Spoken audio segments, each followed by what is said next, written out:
We're going to talk a little bit this morning about basically asset disposal and best practices.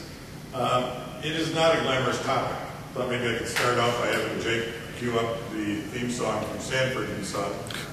But ultimately it's a topic that is, for the most part, for many corporate enterprises and many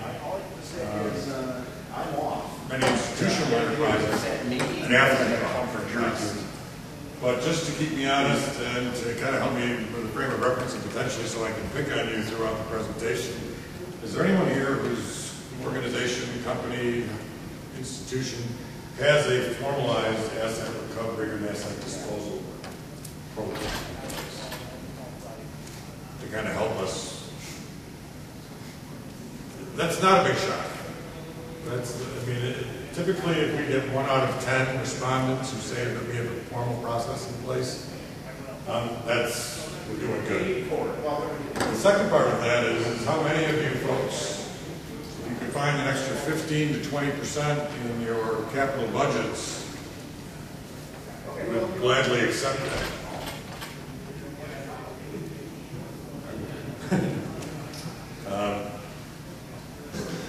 Best practices really kind of take it, and in the IT world, we really pride ourselves in being on the leading edge of, technology, on the leading edge of security, on the leading edge of privacy, on the leading edge of reputation risk.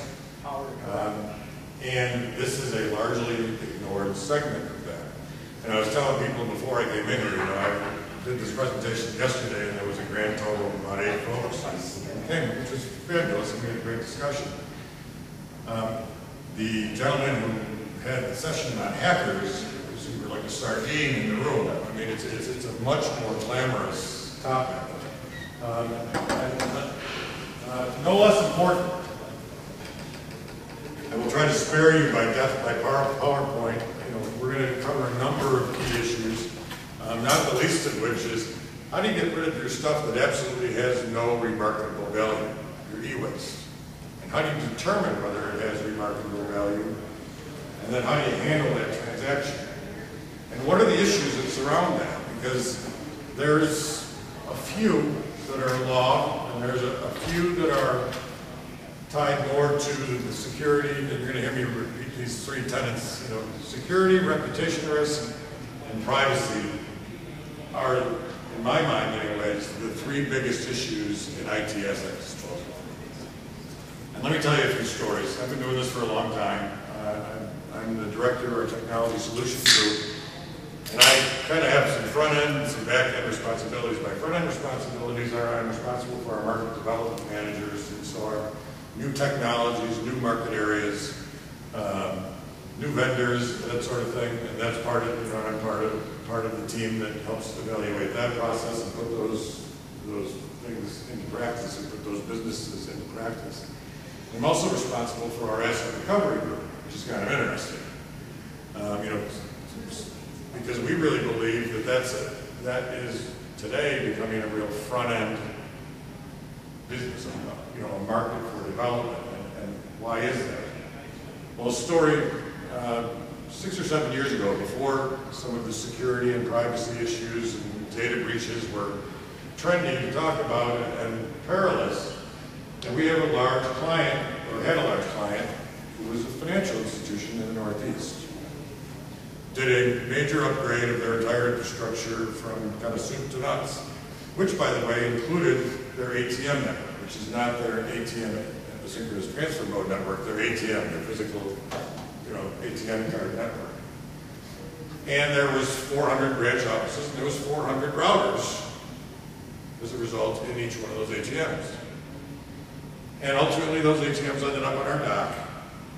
And this was after a long series of discussions with very high-level executives as to how they were going to get rid of this, because they really wanted to sell these things on eBay, because they thought for sure we could sell these things on eBay. This is a great new technology. All 400 of them ended up at our dock with user passwords intact and network configurations intact. And today, that would be a career-ending move for a vice president, I would think. And if you started thinking about what was at risk, with them sending 400, very small scale, these are the kind of routers that today most of us have sitting in our homes, to be quite honest. And that was the market that they were really, let's sell these things on eBay. So here's an organization that literally spent hundreds of thousands, if not millions of dollars on the front end of their security policy, you know, with an enormous amount of due diligence. And on the back end, in terms of the asset disposal and asset recovery, it's a non-issue. You know, and you ask, as we talk to customers, as we're engaged in opportunities to assist customers, we often ask them, well, how do you handle this? Well, we've got a guy. We've got a guy. The guy comes and he pulls out, pays his cash for all the stuff he takes. You know, and in that pickup truck there happens to be bicycles and aluminum storm doors and everything else, but he pays us for that stuff. Well, how do you take care of things like data destruction, and how do you take care of things like passwords and network configurations, and how about environmental regulations, and who's responsible for errors and emissions, insurance, or errors and emissions issues within your corporation or within your institution? That's not a problem. Because I'm just getting rid of junk. Well, those are absolutely issues, where there is not necessarily the force of law. It is the force of, how much liability are you, or how much potential liability are you willing to take?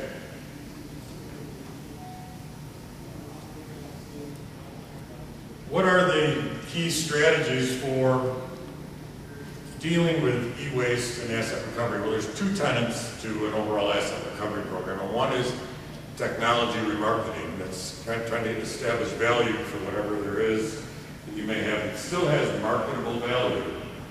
And then there's asset recovery and proper disposal. One of the best practices in terms of gaining mind share within your institutions or within your corporations is to kind of meld or bolt on this initiative to what's already important within your companies or your organizations. How many of you maintain some sort of maintenance on all your networking and PCs and laptops? And how many of you have a security officer or someone who's responsible for overall security within your organization? So beginning to develop stakeholders within your organization who care, or who have a vested interest in best practices is going to be key to getting this off the ground. The other piece is to begin to recognize that this can impact your bottom line. There are a bunch of other data points that I would bore you and put you to sleep, but in the Fortune 500, it's estimated that most Fortune 500 organizations that have an active asset recovery process in place impact their bottom line from $8 to $15 million annually. It's a big number. And it may not seem like a big initiative, but when you're looking at bottom line budgets, and you're looking at profit margins of 1%, 2%, and you're looking at a compressed economy, a 15% impact to your departmental bottom line and potential impact to the overall corporate organization's bottom line is a big deal. So developing and gaining stakeholders is probably the #1 best practice. Finding out people who have a vested interest in doing this right and making them part of the process.